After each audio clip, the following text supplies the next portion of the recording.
other smaller planets, smaller by mass planets out of the system. But everything appears to be in its place, much like our solar system. It is possible that an event like this may have influenced the orbits of Calais 2 and 3, but that is, again, a hypothesis. It's not even a theory yet. So let's move on to the last planet in the system, which you may recognize from our Tanya Oriole tale, Lost Generation, Calais 9. So let's zoom out because it's pretty far out there. Calais 9 is a dwarf planet covered with active cryovolcanoes. So that, in common parlance, is volcanoes that shoot ice, which I think is pretty awesome.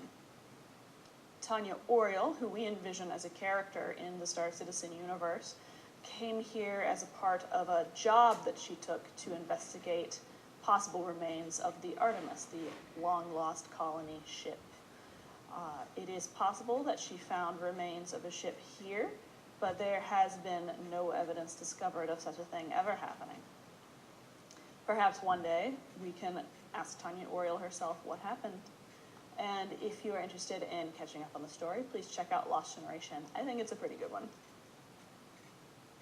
And moving on to the last feature in the system is Observational Post Griffin. I may have to zoom. Oh, there it is. There it is. Right here. This is the observational post of the system that serves as the central location for the Army that's charged with monitoring Calais to make sure that no one comes in and sets up an illegal mining operation or decides to have some kind of black market settlement on one of the forming planets, or maybe sets up a weird pirate base in the asteroid field, all kinds of things that you could illegally do in the system that the Army does not want you to do. It's also the base for the scientists who are observing the system in its formation, so it's full of grad students, postdocs, their supervisors, and a rather young contingent of the Army. People from all walks of life are invited to come to the scientific outpost to observe the system, so you also get weird new age people, you get folks who are interested just on a casual basis about the formation of the universe. And so if you want an interesting conversation, the Observational Station Griffin is a great place to go. However, you have to keep in mind as scientists that it's a long-term data-driven observational exercise, and spectacular sights such as planets crashing into one another are not likely to occur. So the scientists here are a little bored and often in need of distraction. So parties happen, benders happen, all kinds of things happen there. It's a good place. And that does it for Calais, the system that is still in the early stages of its formation. It's almost done. It's kind of a teenage system with a couple of adult planets scattered in here. I like it very much, and I hope you liked it very much. Thank you again for tuning into Loremaker's Guide to the Galaxy, and I will see you next time. Thank you for watching. So if you want to keep up and this is Chris Roberts, please follow us on our social the founder and CEO of Star Citizen. I have to look my upload to do. I have a suspicion it stops again. Sometimes it does that every half an hour. It stops upload every 2-3 times every hour. It does stops. Yes, that's the Nemo system. Give it a like. And this is video number 23, so I'm not half. Let's search it on the Starmap. It's a very good Starmap. I like it.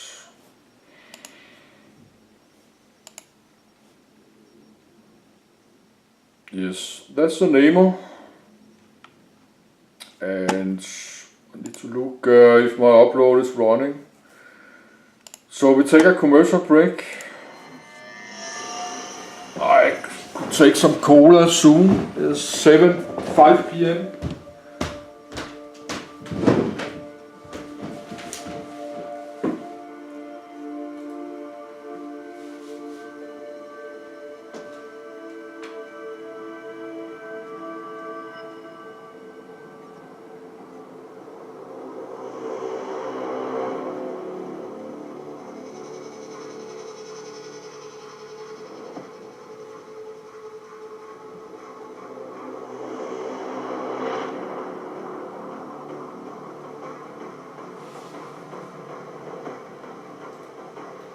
No, the upload is running. All is good.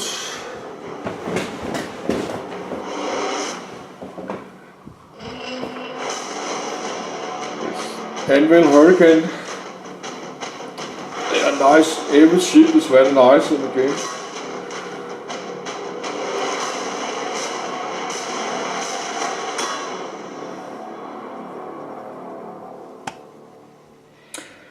So they have spent lots of time to designing the ships. But of course they need to spend lot of time on ships, because this is how they are crowdfunding the game, to sailing the ships.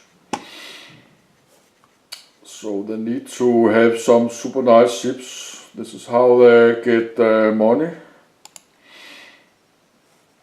But this is the Nemo star system, and this of course this is the star called Nemo. Do we have more as a star? Size, have no size. Then we have the Nemo, one planet, is probably that's too close. Habitat, no. A protoplanet, I don't know what a protoplanet is. There should be a link you should click so you can get a description what the protoplanet is. Gas giant, terrestrial, all cryoplanet and all kind of planets. Yes, ice planets. A small protoplanet on a lonely orbit around the star.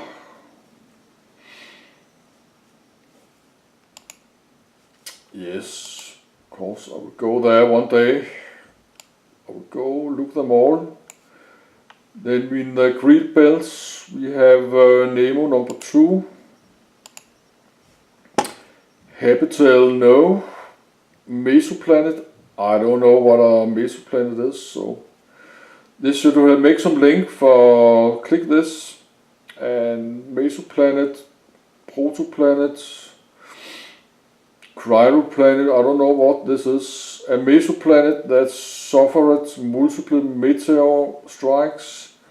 Mining operations have developed over this desolate landscape.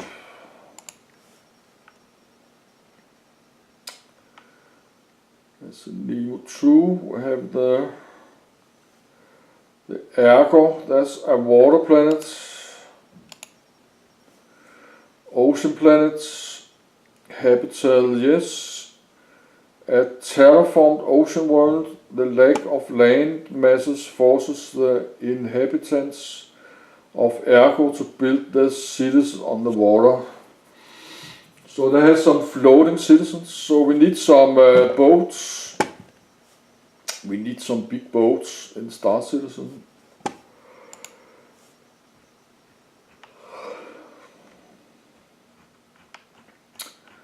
So that's all. That's 3 planets. The Ergo have the only one. Somebody live there, but let's see what they are saying.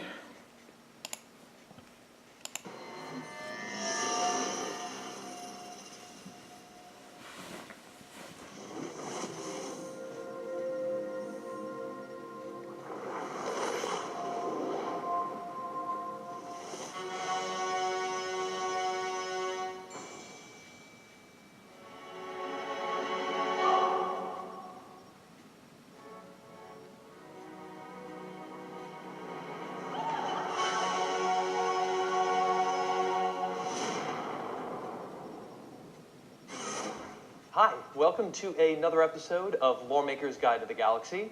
I'm Adam Weezer, associate writer here at Cloud Imperium Games Los Angeles.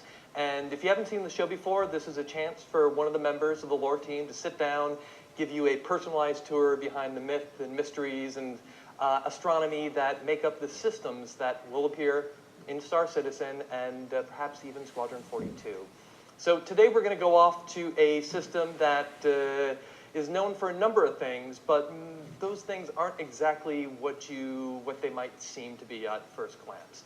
So today we are going to go off and visit the lovely Nemo system. So using our star map here, I'm just going to enter into the search bar, Nemo, here we are, and we'll just let the map do the work for us and take us on over there. Now, it zoomed right in, right on the system star, which is an F-type main sequence star, which is white in color, as you can see here. Now, it's bigger and brighter than the sun at the center of the Sol system. It's about 1.31 times bigger and about 2.5 times brighter, which is why you can see it's white in coloration here versus the yellow we normally associate with the sun. Now, if you back out, it's a 3-planet system, not too intense. And I'm actually going to take a step on back to show you the 3 jump points. There are 3 large jump points connected to the system. Turning on the jump points through the little bar down here. We'll just fill them all in. Now, it's important to kind of back it up and show you the 3 jump points that are connected to it, which are right here. You've got Fora, you've got Hades, and you've got Coral. And it's important to look at it from this view because the way the jump points are aligned actually had a lot to do with how the system came together. Now, if you look at official UEE records, Nemo was discovered in 2634. But there are some who debate that and actually believe the system was discovered in 2632. And when I say debate, it's not like, oh, maybe this might have happened. It was like this was a full-on court case that happened in the UEE over the actual discovery date of the Nemo system. Now, how'd that happen? Well, if you'll see right here, the system was discovered through Fora. So we're going to go on over here. And the Fora system has a 3rd planet that was being terraformed at the time. And the person, by the Tadmor Terraforming Concern. And they were terraforming this planet right here, Hyperion, and to be quite honest, they messed up. The terraforming process got a little screwy. It ended up creating let's call it an aggressive atmosphere that was kind of like blowing the hyperclay that's known to be on this planet all over the place. So this company had invested a lot of money into making Hyperion a place people are going to want to live, start businesses, all that. And all of a sudden, they had basically spent a lot of money to make a place pretty much inhospitable. Now, one of the security contractors for the Tadmor Terraforming Concern at the time was a man by the name of Deho Ochoa. And he went out on just a standard kind of patrol one day in 2632. And he's just kind of floating around in the outer reaches of the Flora system. And all of a sudden, he just disappears. His coworkers, his bosses, nobody knows exactly where he is. And they start to get concerned. They put together a search party, and all of a sudden he shows up. He just pops onto comms, lets everyone know he's okay, quits, and he just leaves. Now, at the time, the people of the Tadmor Terraforming Concern didn't think too much of it because they had bigger issues to deal with what was going on in Hyperion. But 2 years later, they were sitting here, and this brand new company made an offer to them. And that company was named Nemo Co. Now, Nemo Co. basically came in and said, hey, we know you've got these old terraforming platforms here that you were using to terraform Hyperion. They're just sitting there. How about we buy them off you for cheap? And at that time, the company was looking to raise some money because they were down on capital. They were really, really struggling. So they figured, you know what, we'll sell them for cheap. This is going to be a good deal for us. Now, they thought this because if you look at Fora only has 3 jump points to it. One to, let me try to adjust this a little bit. One to Banshee, which over here was just a dead end at the time. And then the only other jump point at the time was going right here to Redder. And if you look at the color of the jump point, which indicates the different jump point sizes, yellow is large, orange is medium. So it's a smaller jump point. And terraforming platforms are huge. So for a company struggling with money, moving these giant terraforming platforms is not cheap because they'd have to take it apart, put it through this medium-sized jump point to get it to Redder, to take it anyplace else where it could be useful. So they're like, hey, we can offload this cost by selling them at a discount to Nemo Co. and let them deal with it, taking it through this jump point. Well, after the deal gets done, Nemo Co. just happens to announce that, hey, we discovered another jump point. which just happens to be in Fora, and just happens to be a large jump point leading to, of course, Nemo, the system that would obviously take their name. Now, Nemo, most people think Nemo is a reference to the water world, Ergo, which we'll talk about in a little bit. It's kind of a nautical reference, but it actually isn't. Nemo is actually an anagram for the founders of NemoCo, Norman, Ellis, Mao, and Ochoa. And of course, that last name sounds familiar because it refers to Daiho Ochoa, which once the Tadmor Terraforming Concern executives put these facts together, started to think, wait a minute, there's something strange here. So they actually sued NemoCo, saying that, basically arguing that Daiho Ochoa had found this jump point into Nemo while under their employ, thus entitling them to some of the profits that would come out of this system. Now, this was something NemoCo wasn't just going to roll over and give into, so they took them to, the case went to court, became this big deal, and basically it ended up on the Tadmor Terraforming Concern's plate to prove that Daiho Ochoa had discovered it that fateful day where he just disappeared and then all of a sudden quit. This would require them to actually go out and find the Aurora that he was using at the time, find its black box, kind of check the flight records to see if they could prove it. But of course, Daiho Ochoa had sold that ship, had no idea where it was. He claimed he had to sell it as a way to raise funds to invest in NemoCo. The ship was never found. Eventually, the court case was thrown out, and NemoCo given full control over the system and its destiny, while the Tadmor Terraforming Concern went bankrupt and thus disappeared. Now, what was so interesting about this system that had NemoCo excited about it and had Tadmor Terraforming Concern trying to hone in on it? Well, let's take a look now. Let's look and see what we actually have in the system. So besides the star, we have Nemo 1. We'll zoom right on in here. Now, this is a rocky protoplanet. It's very small.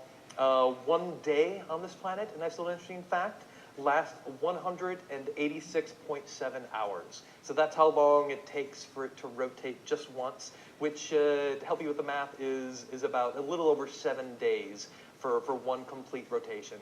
So a standard Earth week takes for this thing to go around once. Now, it has no resources on it, though there was a brief period where a startup company claimed that a new technologically advanced probe they had created had discovered that there were resources here. Miners in the system got really excited at the prospect of being able to profit off this protoplanet, except the company, Microprobe, basically their technology was disproven, shown just to be crap. Luckily, this all happened before any miner decided to risk going to this planet to look for valuable resources that are not there. So no reason to go to Nemo 1 if you're looking to kind of make a profit. Now, why people were so excited about Nemo 1 possibly being full of resources is because Nemo 2, which is a rocky mesoplanet right here, is filled with them. There's lots of mining operations that operate here, and it's actually not too hard to work here because the other thing Nemo 2 is also known for are lots and lots of meteor impact craters that just kind of like pocket mark this entire planet. So while the meteor strikes can be a little dangerous here, the actual impact craters do make it easier to access the resources that are plentiful on this planet. Finally, we're going to step up and go visit the final planet in the system, swing around here, which is called Ergo. Now, this is an ocean world, and it's been terraformed. So this is the crown jewel. This is the reason NemoCo wanted this system and didn't want to share this system with anyone else. Now, when I say ocean world, I mean there are no land masses here. If you want to think about Earth, Earth has a lot of water on it. 70.8% of Earth's surface is covered in water, but only 0.5% of the Earth's mass is actual water.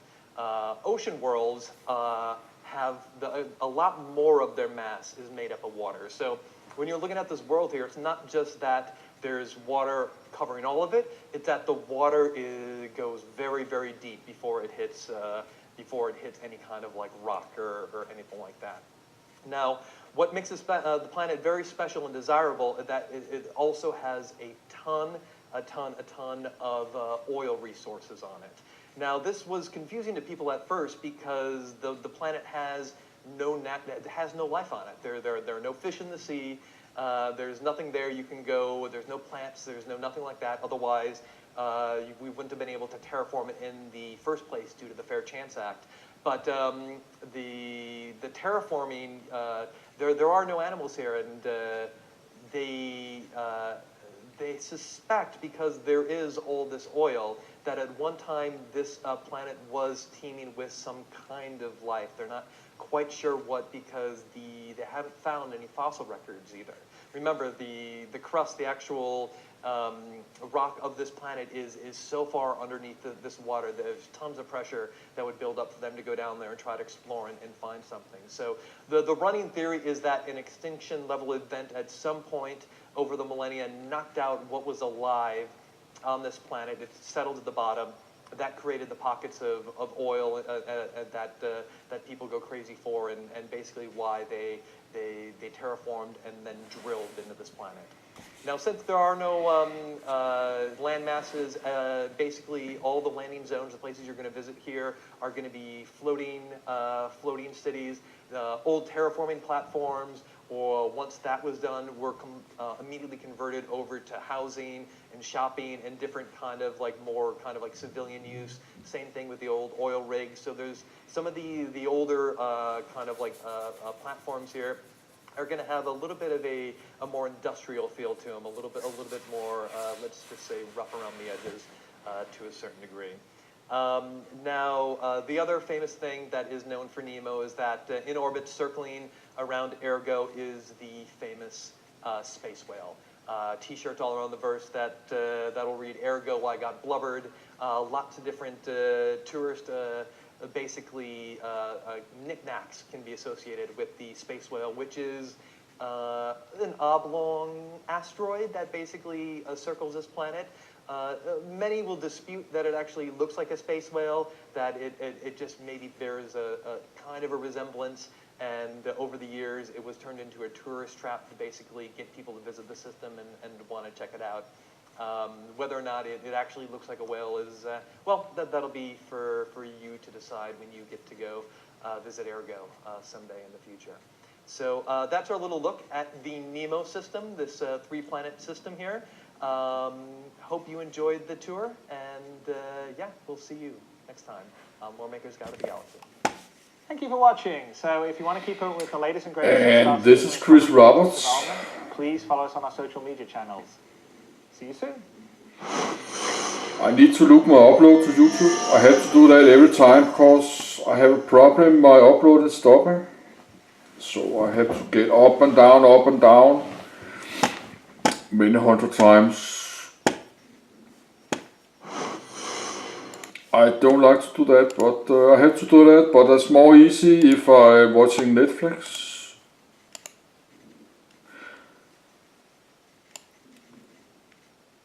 But I'm not watching Netflix. I'm watching this. I like to see this myself, but it's a lot of information. So 6 hours, that's too much.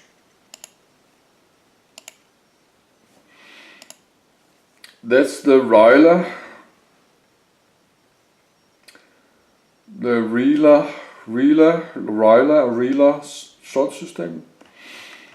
Oh, it's very big. But I need to look my upload. So small commercial break.